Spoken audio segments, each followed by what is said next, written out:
দল রকনুদ্দিন বাবুলেরও না, দল আসাদুল হাবিব দুলুরও না। কোন ধরনের কার্পণ্যতা, পিছু টান এটা ভবিষ্যতে বরদাস্ত করা হবে না। দলের ক্ষেত্রে কোনো আপোষ নেই। দল আমাদের সবার। দল রকনুদ্দিন বাবুলেরও না, দল আসাদুল হাবিব দুলুরও না।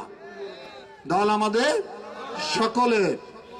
তাহলে সবাই মিলে আপনারা চেষ্টা করবেন যাতে করে কেন্দ্রে পাহারা দিবেন। কারণ যে দল অশনি সংকট দিচ্ছে, ব্যালট পেপার নাকি ছাপিয়েছে, ওরা সিল বানিয়েছে। আমি না বললাম এরা মুনাফেক, বড় চোরের দল। দাড়ি আছে, টুপি আছে, সেটা ভিন্ন জিনিস, কিন্তু চুরি করার জন্য ওস্তাদ ওরা। ওরা মানুষের ভোট কেনার জন্য বিকাশ নাম্বার নিচ্ছে এখন বাড়ি বাড়ি। বলেন এখনই কিনবে, আর ওদের নেতা বলে যে এখন তুমি পা ধরো, 5 বছর ভোটাররা আমাদের পা ধরবে।